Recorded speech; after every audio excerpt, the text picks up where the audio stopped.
e o IP address, o gerenciador de IPs e o rastreador de dispositivos, né?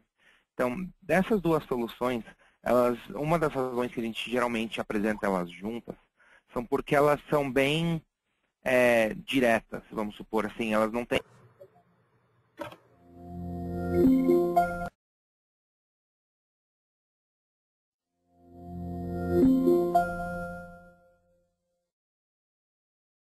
Eu vou começar aqui do lado do Device Tracker e depois a gente passa para a parte do IP. As duas integram muito bem juntas, né, já que a gente vai estar falando de rastreamento de dispositivos aqui, vale a pena a gente saber quais IPs esses dispositivos estão recebendo. Tá? Então, para começar, essa primeira visualização vai ser bem similar ao que vocês já estão acostumados. A primeira página é um resumo aqui de tudo que está acontecendo dentro do Device Tracker. Você pode ver que a única visualização que a gente tem aqui dentro dessa solução é a própria, o resumo aqui. Tá? Então, toda a informação daqui também vai integrar junto com os outros dispositivos. Então, se eu vejo aqui, por exemplo, esse dispositivo 2505, eu clico em cima dele, eu vou ser levado para uma página de detalhes, né, que é o costume dentro daqui da solução da SolarWinds. Quando a gente vai se aprofundando, né, a gente vai ser levado para essa página de detalhes aqui, né. Então, dentro dessa página de detalhes, eu consigo começar a ver não só a informação dos outros módulos que a gente já conversou, mas também eu vou ver coisas do DT. Eu abaixando aqui, eu descendo aqui um pouco a página, eu vou começar a ver a distribuição de portas aqui, ó, se a gente consegue ver o port details. Tá? Eu estou vendo cada porta, o IP, se tiver o hostname, o MAC address que está sendo utilizado. Eu consigo ver como que está a utilização de cada uma dessas portas. Se eu quiser, eu posso clicar especificamente em uma aqui, né? Eu clicando, aqui a gente já passou para as interfaces, vamos de volta nas portas ali rapidinho. Que agora ele começou a load tudo. A parte de porta está lá embaixo, aqui. Eu clicando aqui em cima de uma porta, eu vou ter detalhes daquela porta. Tá? Eu tenho também a opção de selecionar. Eu estando nos detalhes do dispositivo, eu consigo já editar uma porta, customizar ou fazer até um shut nela, né, para ver como que está sendo utilizada. Então, lembrando da integração que a gente falou na semana passada, do NCM, se eu tenho o NCM, eu vou conseguir efetuar modificações, configurações daquele dispositivo. Se eu tenho o DT, sem ter que mudar a configuração, eu venho aqui e eu dou um shut naquela porta. Tá? Eu também tenho detalhes daquela porta, como quem está atualmente conectado, quanto tempo eles estão conectados. Se eu tenho uma integração com o meu AD habilitado, eu consigo ter informação sobre o usuário que está logado nessa porta através desse MAC address. Tá? Eu tenho detalhes dessa porta e também eu tenho o histórico de conexões. Né? Então, deixa eu voltar aqui à página principal.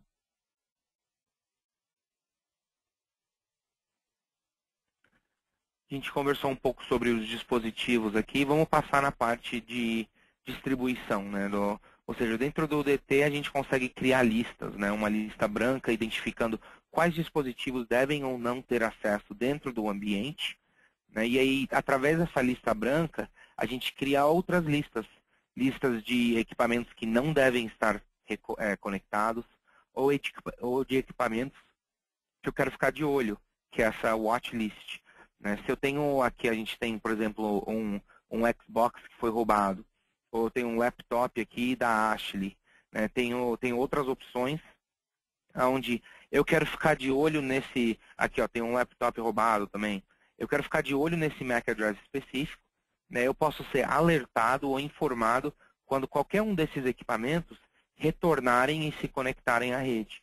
Né? Se eu clico aqui no Ashley Laptop, eu vou ser levado para uma página de detalhes bem similar àquela que a gente já viu, mas eu vou ver o histórico de conexão, aonde que ele se conectou, que tipo de conexão foi, se foi uma conexão wireless, uma conexão direta. Né? Eu tenho também os detalhes, aqui a gente está começando até a informação de integração do IPAN, né, que é os detalhes desse IP. Qual que é o status desse IP, qual que é o mask, qual que é o histórico, para quem utilizou. Aqui a gente está falando sobre usuários, né, a gente consegue ver quais são os usuários que fizeram login diretamente através desse endpoint, tá? Desse dispositivo. Eu clicando ali no Ashley, eu sou levado para uma página com mais detalhes referente àquele usuário. Né? Quem que ele é, o que ele está fazendo, aonde, né? Aonde que ele deu o login. Então, através de um dispositivo, a gente consegue chegar de uma maneira bem profunda nos detalhes, tanto de quem está utilizando aquele dispositivo para fazer o login, como qual porta, qual que é o histórico do dispositivo, coisas assim. Aí eu vou ter aqui um recurso de todos os logins, um recurso que está me dando informação de distribuição e utilização das portas. Né? Aqui eu posso ver também de uma outra maneira o número que estão sendo utilizadas ou não. Aqui na direita eu vou ter uma lista de vendedores, então eu consigo fazer uma determinação, né, de quantos... hoje em dia, ainda mais com o costume de todo mundo trazer seu próprio equipamento, né, vale a pena a gente saber quais fabricantes estão sendo utilizados no ambiente, a gente tem uma distribuição. Né, então eu tenho aqui 154 endpoints da Intel.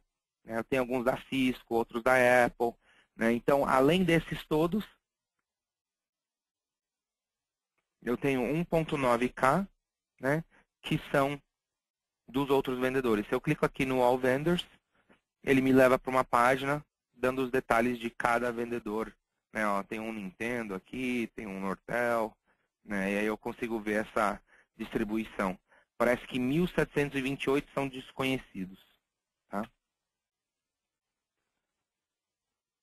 Essas listas que a gente tinha falado sobre ficar de olho num dispositivo também podem ser influenciadas pelos dispositivos que são conectados que não fazem parte do ambiente. Então aqui eu tenho essa lista de equipamentos Rogue, que esses equipamentos são equipamentos que não pertencem ao meu ambiente, porém que estão conectados, e aí eu posso imediatamente adicionar esse equipamento a uma lista de mais cautela, né, uma lista onde eu preciso ficar de olho nele, ou eu posso adicionar ele à lista branca aqui diretamente. Eu tenho várias páginas aqui, se eu quiser listar todos, ou quiser buscar um aqui diretamente, eu posso também. Eu clicando em cima do MAC address daquele dispositivo, eu sempre vou ser levado àquela página de detalhes. Então, eu vou ver aonde ele está conectado, via quem, qual que é o histórico de conexões nele, e se tem algum usuário conectado naquela porta, eu vou saber quanto recentemente ele conectou. Tá? Então, o Device Tracker, ele vai auxiliar, né, na integração com o IP. Por quê?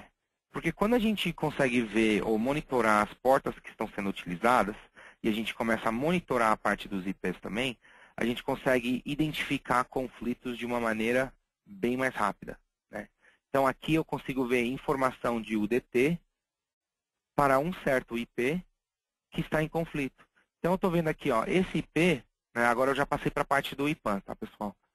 Esse IP aqui, ele está em conflito entre esses dois equipamentos.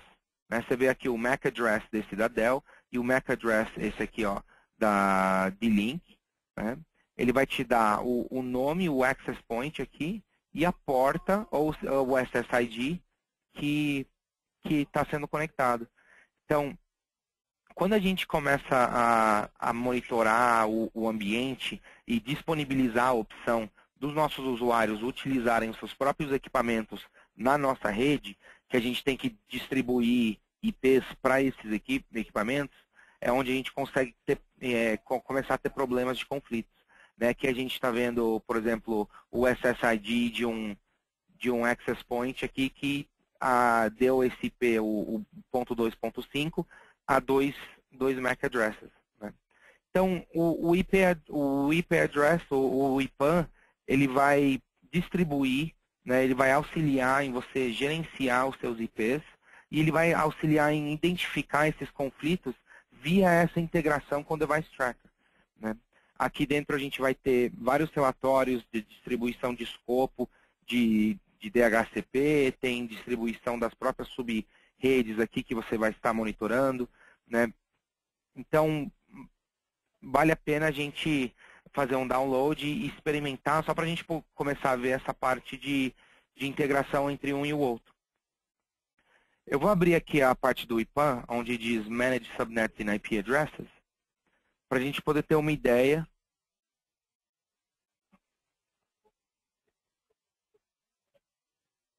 Isso, aqui agora abriu. Aqui a gente está vendo todos os subnets que a gente está monitorando. A gente tem eles agrupados aqui, né, como a PAC, EMEA, América do Sul, América do Norte. Se eu abrir um desses grupos, eu tenho as subnets que pertencem a esse grupo e o mask de cada subnet. Eu clicando em cima de uma delas, eu vou ter todos os IPs que se encontram nessa subnet, tá? E aí eu tenho informação de UDT também sobre esse IP. Eu posso ver quem está conectado, via qual porta, em qual equipamento. Eu tenho o hostname, eu tenho também informação do user. Se eu quiser fazer uma reserva de um IP, eu posso vir aqui, eu mudo diretamente esse IP, eu edito ele e eu mudo aqui para ele um IP reservado. Eu posso modificar aqui. Se eu tiver a integração com o meu DNS habilitado, eu posso já criar um registro de DNS diretamente daqui. Aí eu vou especificar qual servidor, aonde, qual zona desse servidor, para mim poder adicionar o registro de DNS para esse IP que eu estou reservando. Eu também posso dar informação de DHCP aqui diretamente. Então eu consigo gerenciar quais os meus IPs estão reservados para DHCP ou não. Isso tudo vem aqui embaixo dessa parte que diz DHCP e DNS Management. Eu abrindo essa parte de gerenciamento de DNS, eu tenho um lugar para adicionar os meus servidores de DNS. Eu consigo selecionar um servidor, ele vai me levar para a parte de zonas, e aí eu consigo ver cada zona específica do DNS, e eu consigo editá-las diretamente daqui. Vale a pena mencionar que quando você adiciona o seu DNS, seu servidor de DNS aqui, tudo vai ser gerenciado por aqui. Então, se você adicionou ele e você deletar uma zona daqui de dentro, você vai estar, em realidade, deletando essa zona de dentro do seu servidor de DNS.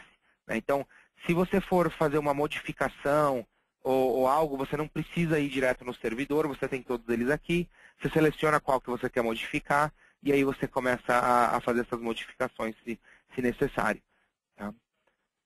Se você quiser remover, o servidor, não clique nesse botãozinho aqui que diz remover zonas, tá? Porque aí você vai remover a zona do servidor. Vem aqui e remove o servidor. Tá? Você removendo o servidor, você não vai estar monitorando mais ele aqui, e aí sim você vai conseguir ainda existir o servidor, mas não estando monitorando dentro do IP. Tá? Mesma coisa com o escopo de DHCP. Você adicionando o seu DHCP aqui, você consegue add new.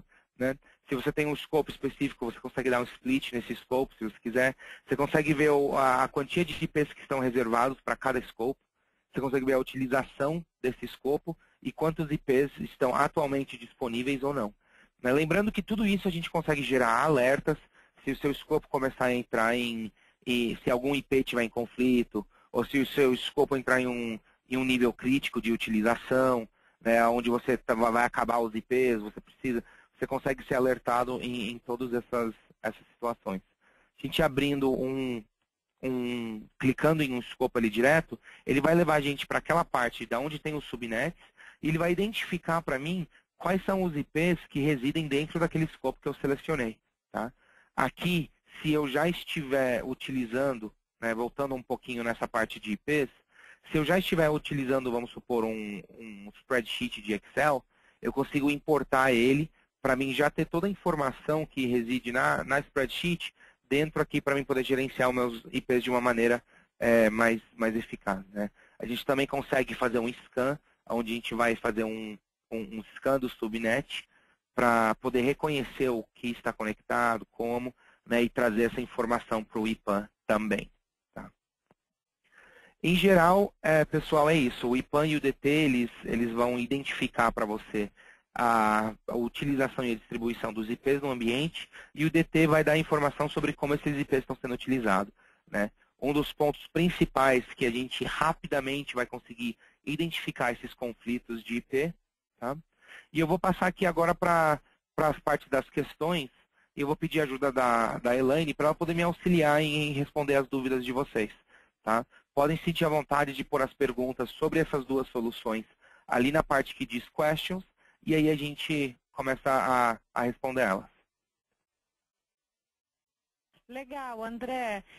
Primeiramente, eu tenho algumas questões aqui mais da parte de licenciamento, né? De como seria feito o licenciamento tanto do UDT quanto do IPAM. Tá. O UDT é licenciado em um número de portas que você vai estar monitorando. Né? Então, você tem um dispositivo lá, vamos supor aqui um roteador, que nem aquele que eu usei como exemplo, aquele 2025, ele é um dispositivo de 254 portas. Então, ele vai ser licenciado baseado no número de portas que você vai monitorar.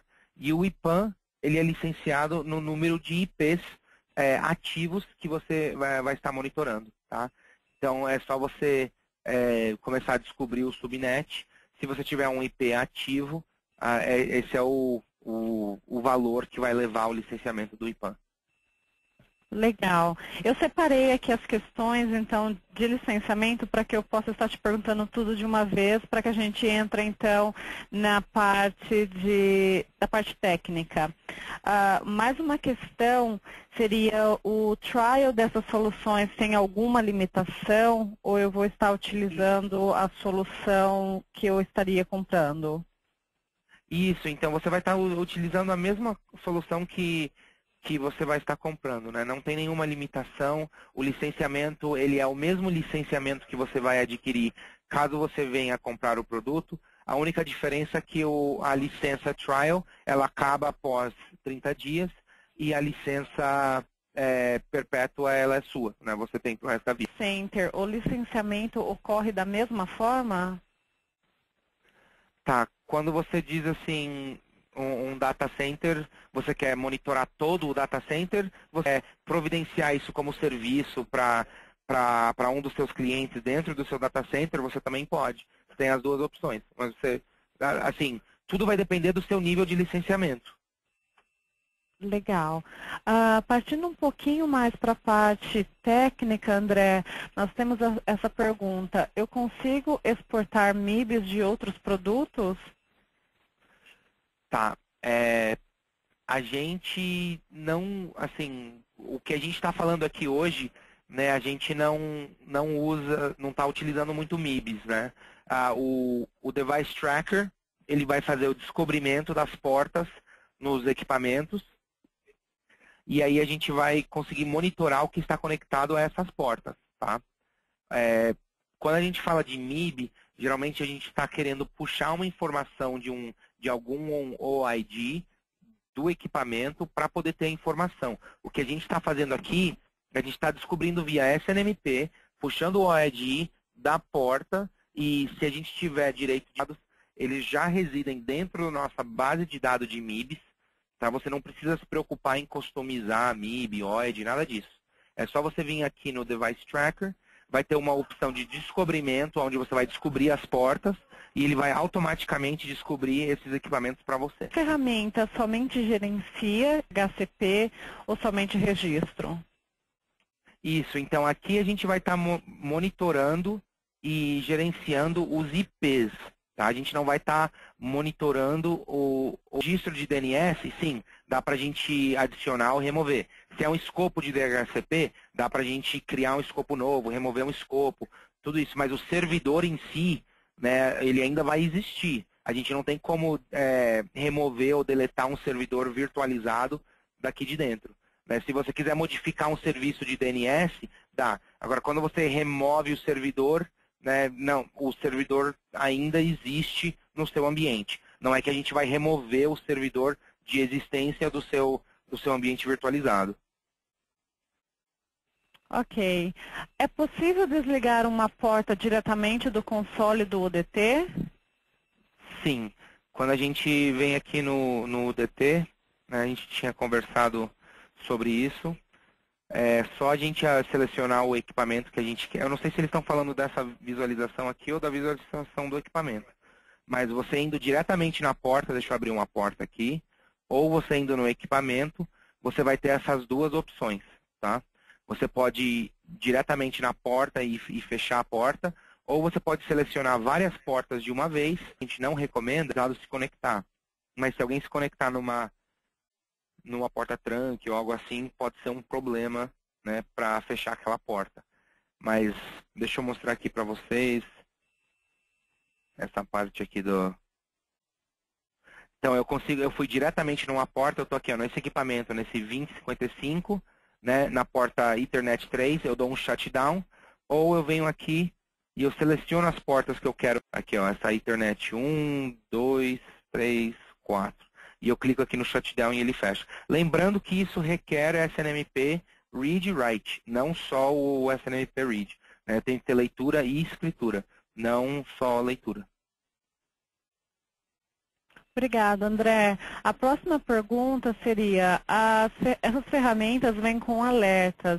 Dá para ser alertado quando um usuário ou dispositivo específico se conectar à minha rede? Sim, a gente consegue, toda aquela informação que a gente havia conversado sobre os alertas no passado, aqui na parte que diz Home, deixa eu abrir um servidor aqui. Deixa eu abrir aqui a parte do Home para vocês. Se eu venho aqui no Home e eu vou para os alertas, eu vou ter uma console centralizado de alertas, onde eu consigo ser identificado em coisas como um MAC Address conector, que não é... aqui ó, tem um alerta de conflito de IP, tá? Aqui ó, tem um outro alerta de MAC Address. Então, deixa eu abrir esses dois juntos aqui. Então, todos esses alertas já vão ser criados para você, por padrão. Né? Se você quiser customizar, você tem essa opção. Mas aqui, ó, alerta quando o MAC Address aparecer no network. Quando esse MAC Address aparecer, eu quero ser alertado. Então, dá para a gente ver quantas vezes no passado ele disparou, quanto tempo esse alerta está ativo. Né? Mesma coisa para um outro alerta de IP conflito. Né? Então, ele vai identificar quais são os conflitos, quantas vezes ele disparou, quanto tempo ele está disparado, histórico, mesma coisa. Ok. Essas ações são logadas de alguma forma? Sim, quando você diz, quando alguém William, eu acho que você está perguntando referente a quando alguém cria ou edita um escopo ou um DHCP ou um DNS, é isso?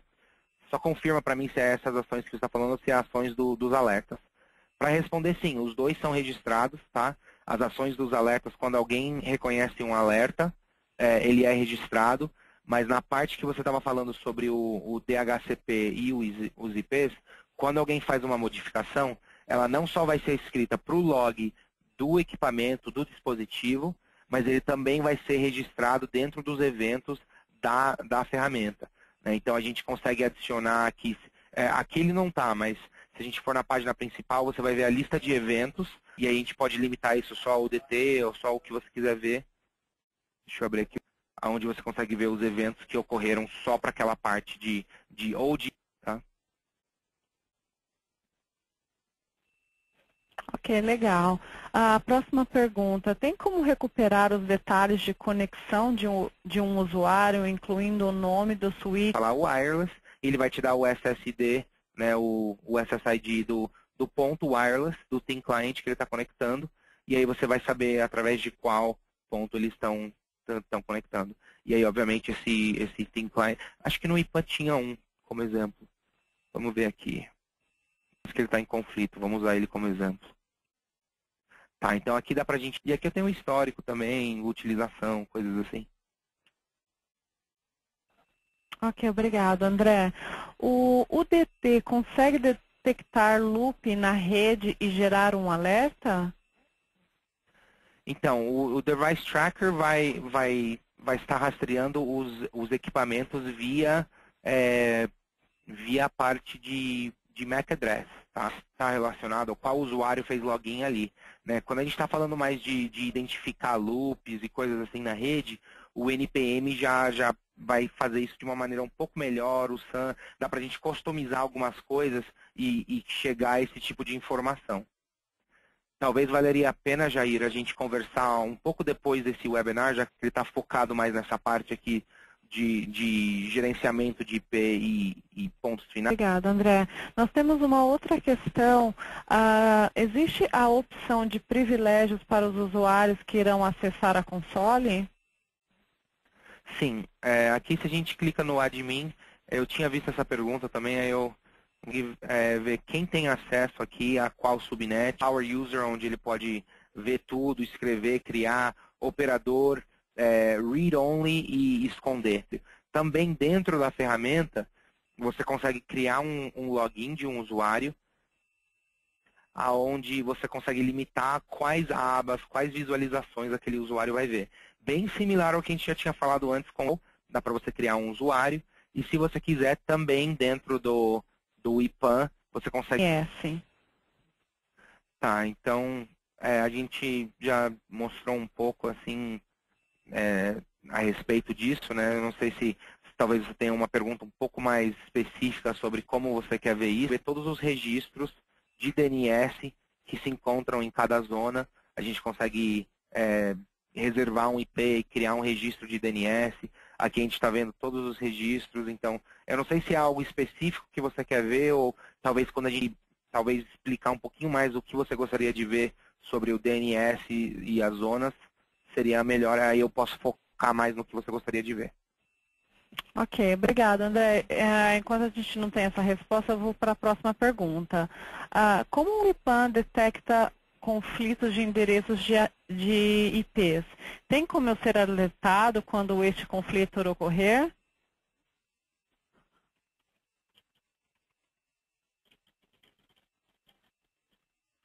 Tá, tem sim. A gente já chegou até a cobrir isso também. Aqui, né, ele vai identificar os conflitos aqui do UDT e do IPAN já diretamente para você. Né? Ele, com a integração do Device Tracker, ele vai te dar informação sobre cada MAC address, ele também vai te dar informação sobre os IPs, tá? E ele vai falar onde que reside o conflito, quem tinha o IP inicialmente, né? Qual que é o histórico do IP, quem reservou originalmente o IP ou quem utiliza originalmente desse conflito. Dá para você ser alertado, tinha um alerta com IP, com um IP em conflito. Então dá para dá pra gente cobrir tudo isso, sim. Tá. André, eu sei que você já falou referente aos alertas, mas nós tivemos mais uma pergunta em relação ao de algum dispositivo monitorado?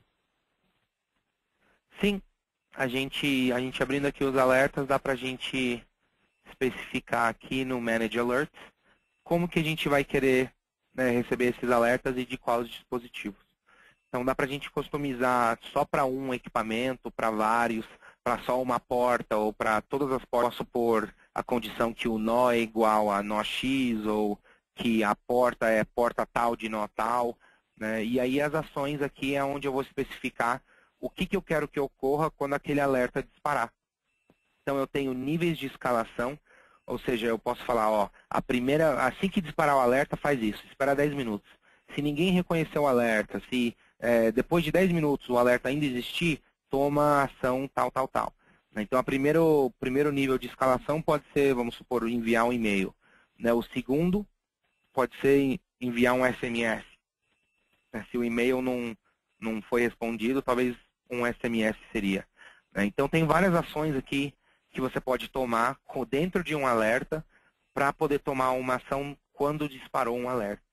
Coisas como executar um programa, executar um VB, SMS, mensagens, trap, reiniciar um application pool. André, eu tenho mais uma em relação à configuração de servidores. Como eu configuro as opções padrão de DH servidor? Tá, então quando a gente adiciona o nosso DHCP aqui, ó, você consegue ver, ele vai dar a distribuição desse DHCP, o número de IPs reservados, disponíveis, utilizados, tá? Eu consigo adicionar um novo aqui, ó, Add DHCP Server. Ele vai ter um wizard que vai pedir as credenciais, vai pedir que tipo de qual máquina que é, você seleciona aqui a máquina se você já estiver monitorando ela, você dá os credenciais e aqui, ó, um IP, né, e já cria esse escopo também. Ou se ele já tem uns escopos adicionados, você pode editar esses escopos, né, e ver como que está a distribuição de cada escopo em si. Então, você selecionando ele aqui e editando, deixa eu te mostrar. Aí ele vai perguntar para você quais são os credenciais, que tipo de servidor é, quais IPs estão sendo reservados, né, e qual que é a distribuição desses escopos de DHCP. Utilizar as contas de usuários do Active Directory para os logins no IPAM? Então, a gente faz essa integração da mesma maneira que a gente faz com o UDP, na subnet. Deixa eu abrir uma subnet de IPs aqui, para vocês poderem ver a informação de usuários também. Então, aqui a gente começa a ver essa informação do UDT, né, que é o switch port, o vendor, tudo. Se a gente vem vindo aqui para a direita, aí a gente vai ter informação. Eu tendo a informação do IP em si, eu seleciono ele, eu dou um View Details naquele host, naquele IP. Aí eu tenho aqui, ó, o MAC address, o que está utilizando, como, quem é que está reservando atualmente. Então, se eu venho aqui no User e Device desse IP, aí eu vejo qual que é o usuário, o histórico, os logins. Então, dá para a gente identificar um usuário via um IP, sim. Perfeito. Dá para criar grupos de endereços de IP por departamento, localização, fornecedores ou outras formas? Dá sim. A gente vai aqui na parte de Manage Subnets. Tem aqui a lista de IPs, tá? E eu crio um grupo aqui. É só adicionar, aí tem o grupo. Ok. Como o IPAM me ajuda na migração de IPv4 para IPv6? Então, quando você precisa fazer essa migração, obviamente você vai estar aqui, ó, disponibilizando os IPs dentro da subnet IPv4 e você precisa fazer a migração para o V6. Para você saber como que cada IP está relacionado um ao outro, quando você começar a utilizar a distribuição de IPv6, você consegue editar e ver os detalhes desse IPv6 em relação aos detalhes do IPv4. Então, se você estiver entrando em conflito, se você tiver tudo isso para IPv6 e você não fizer a tradução correta, aí ele já vai identificar para você, ó, que esse IP deveria ter ido em outro lugar. Ok, André. Então, assim, para você estar finalizando, né, essa parte, se você puder só dar um overview para a gente, então, dos requerimentos de instalação dessas duas soluções, para que a gente possa ter aí uma ideia desses requerimentos. Sim, aqui na nossa página aqui dá para a gente ver também. Vai ser aqueles mesmos requerimentos, a maioria das soluções para teste, né, para trial, vão ter o mesmo requerimento. 3 GB de memória, Windows Server 2003, 2008 ou 2012, né? 20 GB de espaço em disco. Opa, eu fui na segurança. Vamos voltar aqui, vamos na parte de rede. Né? E esse local aqui vocês todos têm acesso, se vocês precisarem, vocês podem retornar e ter mais informação, documentação sobre os dois aqui, mas vai ser esses requerimentos mesmo, né? O Windows, ele já vai instalar o SQL Express para vocês. Você vê aqui, ó, tem a memória, o banco de dados, disco, né? Tem informação de CPU também, recomendado é um 2.4 do Core. Se você ver aqui no User Device Tracker, é aquela mesma coisa, 4 GB de memória, 2003, 2011, 2012, processador do Core de 3 GHz, banco de dados SQL Express, que já vem junto, se você quiser usar o Standard ou o Enterprise, você também pode, e 20 GB de espaço em disco.